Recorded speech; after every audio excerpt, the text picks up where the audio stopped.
آپ لوگوں سے ایک التجا کرنا چاہوں گا کہ وقت بہت کم ہے اور مختصر سی گفتگو کرنی ہے۔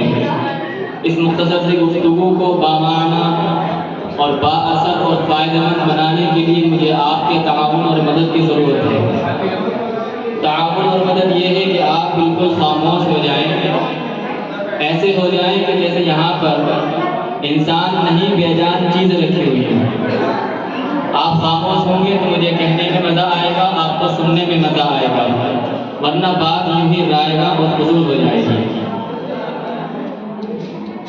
تو میں اپنی بات شروع کرتا ہوں۔ مجھے دو باتیں آپ کے سامنے رکھنی ہیں اور دونوں ہی باتیں مختصر انداز میں آپ کے گوش گزار کروں گا۔ دو باتوں سے پہلے میں آپ حضرات کو ایک مبارکباد پیش کرتا ہوں، آپ کو خوش آمدید کہتا ہوں، آپ کو مرحبا کہتا ہوں، آپ کے لیے خوشیوں کی دعا کرتا ہوں۔ کیوں کرتا ہوں؟ اس کی وجہ یہ ہے کہ آپ اور ہم یہاں جو اس وقت اس جگہ پر جمع ہوئے ہیں، یہ ہمارا جمع ہونا کسی دنیاوی فائدے کے لیے، کسی دنیاوی غرض اور مقصد کے لیے نہیں ہے، کسی الیکشن کے چناؤ کے لیے نہیں ہے، کسی عہدے اور کسی منصب کو حاصل کرنے کے لیے نہیں ہے۔ ایسا بھی نہیں ہے کہ کسی کو زبردستی یہاں لایا گیا کہ اگر نہ آتا تو کسی کو شکایت ہوتی، بلکہ یہاں پر جو بھی بیٹھا ہے وہ ایک مقصد کے تحت بیٹھا ہے، وہ مقصد اور ایک رشتے کے تحت بیٹھا ہے۔ وہ رشتہ کیا ہے؟ وہ رشتہ ہے ہمارا اور آپ کا کلمے کا رشتہ۔ کلمہ کیا ہے؟ وہ کلمہ ہے لا الہ الا اللہ محمد رسول اللہ۔ اس کلمے کے ناطے ہم اور آپ یہاں جمع ہوئے ہیں۔ مقصد کیا ہے؟ مقصد یہ ہے کہ ہم یہاں بیٹھے ہیں، اس بیٹھنے کو اللہ تعالیٰ اپنی بارگاہ میں قبول فرمائے۔ تو مبارکباد کے مستحق آپ اس لیے ہیں کہ آپ نے اللہ کے کلام یعنی قرآن عظیم کو مکمل یہاں پر آپ نے نیت باندھ کر کھڑے ہو کر سن لیا ہے۔ آپ نے ایک سنت تو ادا کر لی ہے کہ آپ نے مکمل قرآن سن لیا ہے۔ اسی سنت کے لیے نوجوانوں میں اور مسلمانوں میں آج کل بڑا ذوق اور بڑا شوق دکھتا ہے کہ قرآن سننے کا شوق یہ ہے کہ جگہ جگہ الحمدللہ ہمارے علاقے میں تراویح ہوتی رہتی ہیں۔ کوئی مسجد میں پڑھ رہا ہے، کوئی کارخانے میں پڑھ رہا ہے، کوئی کہیں بیٹھک میں پڑھ رہا ہے، کہیں کہیں مختلف جگہوں پر تراویح کا منعقد ہو رہی ہے۔ بڑی ہی یہ خوش نصیبی کی بات ہے اور ہمارے لیے سعادت کی بات ہے کہ ہمیں اللہ تعالیٰ اپنے کلام کو سننے کے لیے منتخب کر رہا ہے۔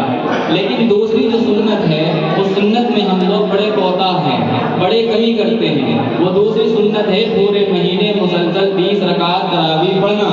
اب ہم لوگوں نے 10 دن تک تو تراویح پڑھ لی ہے، لیکن بعض لوگ یہ کرتے ہیں غفلت اور سستی کی وجہ سے کہ 20 دنوں میں عشاء کے فرض بھی نہیں پڑھتے۔ وہ سمجھتے ہیں کہ ہم نے قرآن سن لیا بس ہم نے بہت بڑا کام کر لیا۔ تو اس غفلت سے آنکھیں کھولنے کی ضرورت ہے، اس سستی کو اپنے سے دور کرنے کی ضرورت ہے۔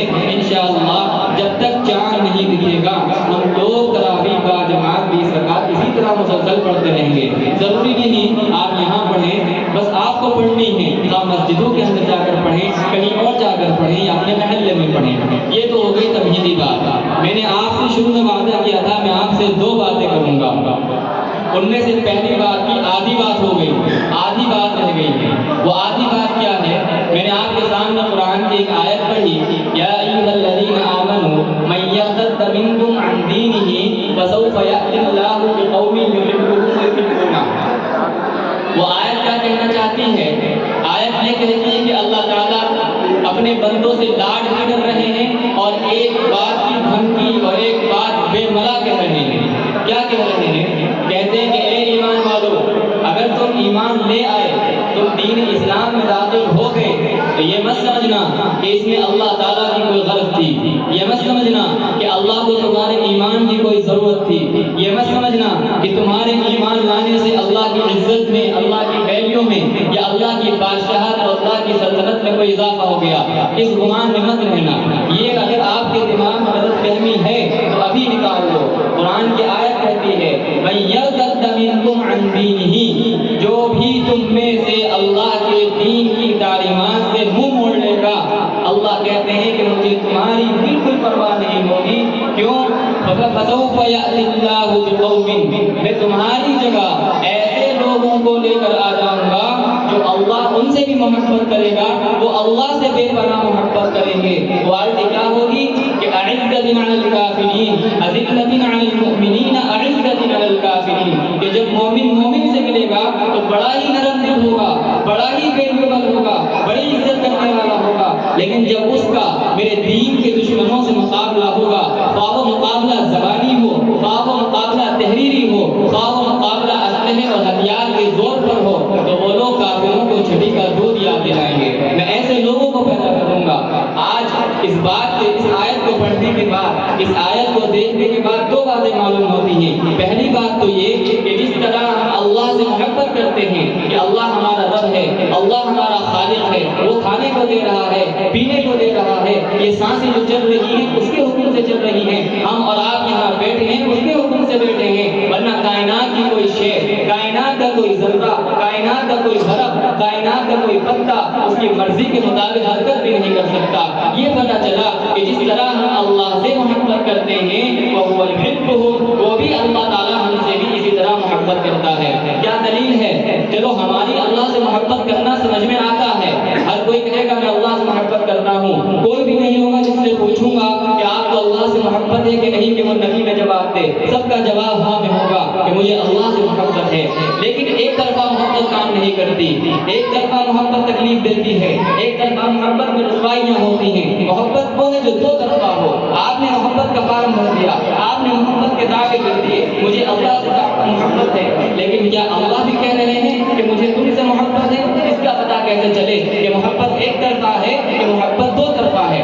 قرآن کی آیت کہتی ہے، بڑے بڑے قرآن کی آیتیں بڑی بڑی ہیں کہ اللہ کی محبت کو پہچاننے کا کیا آلہ ہے، کیا معیار ہے۔ فرمایا کہ اللہ تعالیٰ کے نزدیک محبوب ترین بندہ وہ ہے کہ جس کا دل نرم ہو، اللہ کے نزدیک لاڈلا بندہ وہ ہے، اللہ کا فیوریٹ انسان وہ ہے کہ جس کا دل اللہ کے کلام کو سن کر پسیج جاتا ہو، جس کا بدن کا رواں رواں کب کب آ جاتا ہو، تقشعر منه جلود الذین یخشون ربهم، کہ جب اس کے سامنے کلام الہی پڑھا جائے، جب اس کے سامنے کلام الہی کی تشریح لائی جائے تو وہ اپنی زندگی کے بارے میں اور زندگی کے بعد کی جو زندگی ہے اس کے بارے میں غور کر کے اس کی روح کا ایک ایک انگ، اس کے جسم کا ایک ایک عضو، اس کے جسم کی، اس کی کھال کا ایک ایک بال کب کپا اٹھے، اس کے جسم کے اندر دانے بن جائیں، وہ ڈر جائے، اللہ کے خوف سے اس کا دل بھر جائے۔ معلوم ہوا یہ بندہ ہے جس سے اللہ تعالیٰ محبت کرتے ہیں۔ تو آپ تو محبت کا دعویٰ کر رہے ہیں، اللہ بھی آپ سے محبت کرتے ہیں۔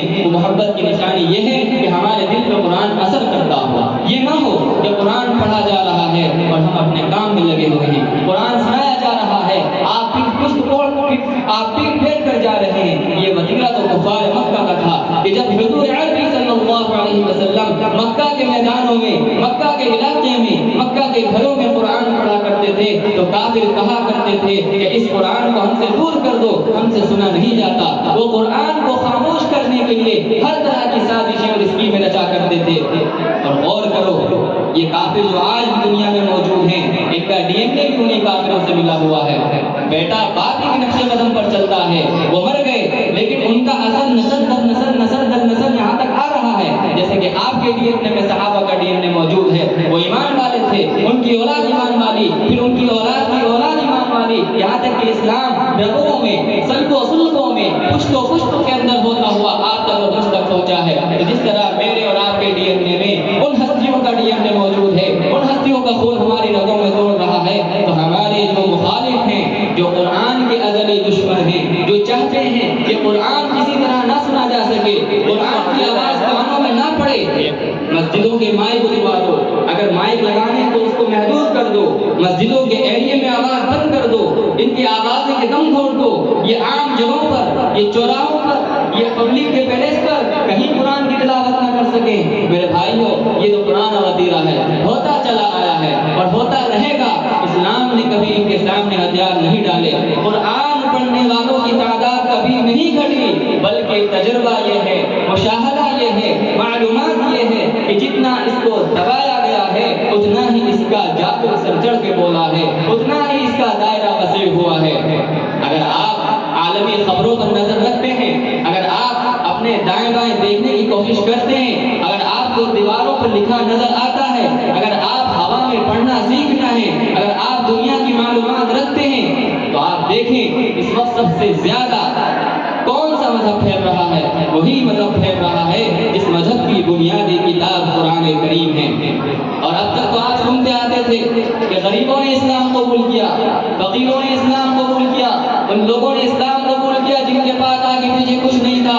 یہ ایک حربہ تھا، سازش تھی، ایک یہ بہانے تھے مسلمانوں کو بدنام کرنے کے لیے۔ لیکن سوشل میڈیا جہاں ہمارے لیے زہر بھی ہے، وہیں کبھی کبھی وہ دوا اور شفا بھی بن جاتی ہے۔ اسی کے ذریعے یہ چیزیں بھی باہر آ جاتی ہیں کہ لاکھوں لاکھوں یورپین مسلمان، لاکھوں لاکھوں امریکی مسلمان اسی قرآن کے عاشق اور اسی قرآن کے دلدادہ روز بروز بن رہے ہیں۔ اور وہ چھوٹے موٹے لوگ نہیں ہیں، بلکہ VVIP پرسن ہیں۔ ایک تو VIP ہوتا ہے، اس کیٹیگری سے بھی اوپر کی جو کیٹیگری ہے VVIP جو پرسن ہوتے ہیں، ان لوگوں میں سے اسلام دنیا والے لا رہے ہیں۔ کیوں؟ میں نے جا کر تبلیغ کی یا آپ نے جا کر دعوت دی؟ نہیں، انہوں نے قرآن کو براہ راست سنا، قرآن کو براہ راست پڑھا، قرآن کے خلاف جو پروپیگنڈے تھے ان کو جانچا اور پرکھا، معلوم ہوا وہ سب جھوٹے اور لچر تھے۔ تو معلوم یہ ہوا کہ میرا اور آپ کا یہاں بیٹھنا یا میرا اور آپ کا دین کی بات کرنا، میرا اور آپ کا یہاں قرآن سننے کے لیے تراویح میں آنا، میرا اور آپ کا امام کو متعین کرنا، یہ میرے اور آپ کے کرنے سے نہیں تھا۔ کس کرنے سے تھا؟ یحبہ و یحبنا، اللہ تعالیٰ ہم سے جو محبت کرتے ہیں یہ اسی محبت کا اثر تھا کہ ہم اس کے کلام کو سنیں۔ تو پیغام یہ نکلا کہ جب اللہ کا کلام پڑھنا اللہ کی محبت کی وجہ سے ہے تو عزیزو، تراویح تو 1 گھنٹے میں 2 گھنٹے میں نمٹ جاتی ہے، ابھی تو 22 گھنٹہ آپ کے پاس ہے۔ ان میں کچھ آرام کا وقت ہے، کچھ شاپنگ کرنے کا وقت ہے، کچھ بیوی بچوں سے ہنس کھیل کر بات کرنے کا وقت ہے، لیکن اس کے علاوہ بھی تو وقت ہے۔ اس وقت کو رمضان میں خاص کر دو اس کلام رب العالمین کو پڑھنے کے لیے۔ کیا ہوتا ہے کلام اللہ پڑھنے سے؟ دل کا زنگ دور ہوتا ہے، یہ دل پہ جو کدورتیں جمی ہوئی ختم ہو جاتی ہیں۔ آپ نے دیکھا ہوگا بڑے بڑے لوہوں کو زنگ خراب کر دیتا ہے، وہ لوہا اپنی ویلیو کھو بیٹھتا ہے جب اس کے اندر زنگ لگ جاتا ہے۔ آپ کچھ مہینے ٹینوں کو کھڑا کر دو بارشوں کے اندر، وہ زنگ ان کو ختم کر دیتا ہے۔ تو زنگ سے بچانے کے لیے زنگ پروف چیز کیا ہے؟ تو اسی طرح دل پہ بھی زنگ لگتا ہے۔ قرآن کی تلاوت دلوں کے زنگ کو دور کرتی ہے، اور جب دل کا زنگ دور ہوگا تو دل کے اندر برائیاں نہیں، دل کے اندر پھر نیکیاں اور اچھائیاں آئیں گی۔ آپ آسمان کی طرف دیکھو، جب آسمان پر بادل نہ ہو اور چاند نکل رہا ہو، گرمیوں کی میں رات کی بات کر رہا ہوں، آسمان پر کیا نظر آئے گا؟ یہی نظر آئے گا کہ آسمان کے دامن میں کسی نے چھوٹے چھوٹے موتی ٹانک دیے ہوں، یعنی ستارے نظر آئیں گے، صاف نظر آتے ہیں۔ فرمایا حضرت عائشہ نے کہ اللہ کے نبی صلی اللہ علیہ وسلم نے فرمایا کہ جس طرح زمین والوں کو آسمان کے ستارے روشن نظر آتے ہیں، اس طرح آسمان کے فرشتوں کو زمین والوں کے وہ گھر بھی روشن نظر آتے ہیں جن گھروں میں قرآن کی تلاوت کی جاتی ہے۔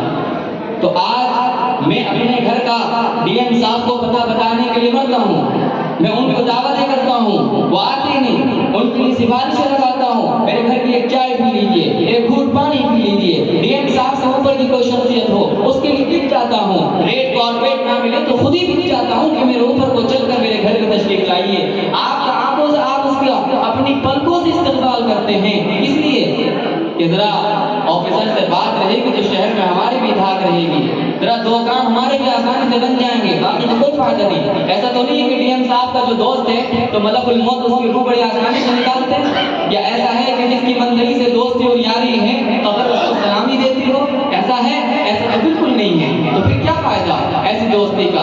دوستی کرنی تو ان سے کرو، اپنے گھر کا پتہ اللہ تعالیٰ کو بتا دو۔ اس طرح پتہ تو ان کو ہے، ایک پتہ ہے تاریکی کے ساتھ، ایک پتہ ہے روشنی کے ساتھ، تو اپنے گھر کے اندر خود بھی تلاوت کرو، گھر والوں کو بھی تلاوت کا مکلف بناؤ، اور اپنے گھروں کا شناسہ آسمان کی رہنے والی مخلوق کو کرا دو۔ جب آپ آخر وقت میں دنیا کو چھوڑ کر جا رہے ہوں گے تو فرشتے کہیں گے کہ اجنبی نہیں ہے، اپنا ہے، کیسے پہچان لیا؟ یہ تو کروڑوں کھربوں انسان ان میں سے تم نے کیسے پہچانا؟ ارے بھائی پہچان اس نے لیا، یہ گھر تو ہمیں آسمان سے نظر آتا تھا، رات کو اس کی روشنیاں آسمان سے دور سے نظر آتی تھی، یہ